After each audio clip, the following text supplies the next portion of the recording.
નમસ્કાર, આપ જોઈ રહ્યા છો વીટીવી ન્યૂઝ ગુજરાતી. હું છું અંકુર રાબેલ. સમાચારની શરૂઆત કરીએ. મહેસાણાની વડનગરપાલિકામાં સામાન્ય સભા રણમેદાન બની છે. ચાલુ સભાએ કોંગ્રેસના નગરસેવક મહેન્દ્ર ઠાકોર એક ગરિમા ભૂલી ગયા અને વ્હીપ ફાડીને કોંગ્રેસ સભ્ય મહેન્દ્ર ઠાકોરે ભાજપના નેતા સમીર પટેલને લાફા ઝીંકી દીધા છે. સામાન્ય સભા રણમેદાન બની અને સામાન્ય સભામાં પાર્ટીના દંડક પાસેથી વ્હીપ આંચકી લેવામાં આવ્યું અને એ વ્હીપ ફાડવામાં આવ્યું. આ મુદ્દે બબાલ થઈ. શાસક પક્ષના દંડક જતીન દરજી પાસેથી મહેન્દ્ર ઠાકોરે વ્હીપ આંચકી લેતા વિવાદ થયો છે.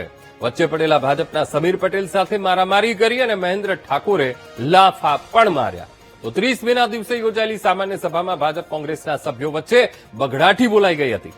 સમગ્ર મુદ્દે કોંગ્રેસના સભ્ય મહેન્દ્ર ઠાકોર સામે ફરિયાદ નોંધાઈ છે. તો 30 મે દિવસ અને જે સામાન્ય સભા મળી હતી એ સામાન્ય સભા રણ મેદાન બની. ભાજપ કોંગ્રેસના સભ્યો આમને સામને આવી ગયા, બઘડાટી બોલાઈ ગઈ હતી.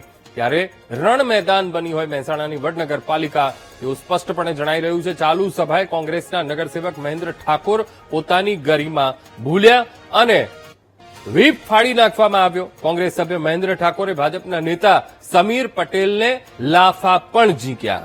સામાન્ય સભા મળી હતી અને આ સભામાં પાર્ટીના દંડક પાસેથી વ્હીપ આંચકી લેવામાં આવ્યું અને મામલો ગરમાઈ ગયો. શાસક પક્ષના દંડક જતીન દરજી પાસેથી મહેન્દ્ર ઠાકોરે વ્હીપ ખેંચી લીધું.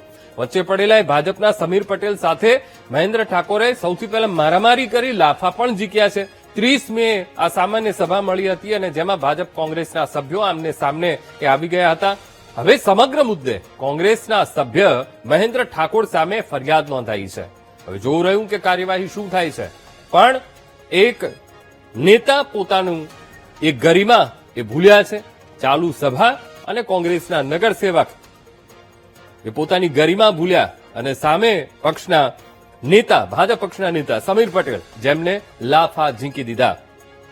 સામાન્ય સભા મળી હતી 30 મેનો એ દિવસ અને આ સામાન્ય સભામાં વ્હીપ આંચકી લેવામાં આવ્યો. દંડક પાસે વ્હીપ હતો ને દંડક જતીન દરજી પાસેથી મહેન્દ્ર ઠાકોરે વ્હીપ એ ખેંચ્યો. હવે એ વખતે ખેંચીમાં ભાજપના બીજા એ નગરસેવક સમીર પટેલ એ વચ્ચે પડે છે.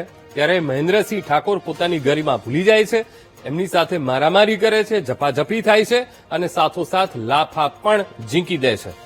તો આમ મહેસાણાની વડનગરપાલિકા એની સભા રણ મેદાન બની છે.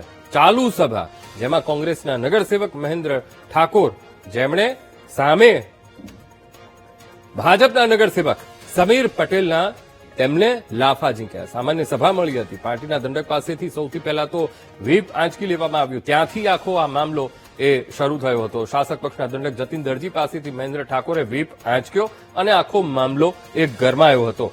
આ જ મુદ્દે સંવાદદાતા સુધીર ફોનલાઈન પર જોડાઈ ગયા છે. સુધીર, ખૂબ આ ગંભીર આ મામલો સામે આવ્યો છે. વડનગરપાલિકા રણમેદાન બની અને કોંગ્રેસના સભ્ય મહેન્દ્ર ઠાકોર પોતાની ગરિમા ભૂલ્યા. આખો મામલો શું છે? ફરિયાદ પણ નોંધાઈ છે. શું કાર્યવાહી સુધીર?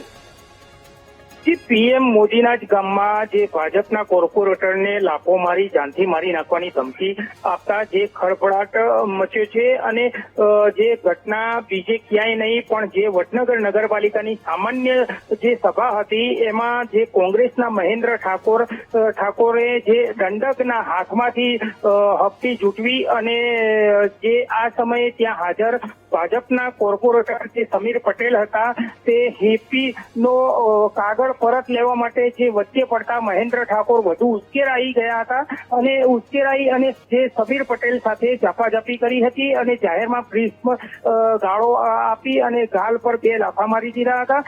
જોકે આજે આ બધા હાજર હતા એટલે તું બચી ગયો છે તે પણ જો લાગમાં આવીશ તો પણ તને જાનથી મારી નાખવાનો છે.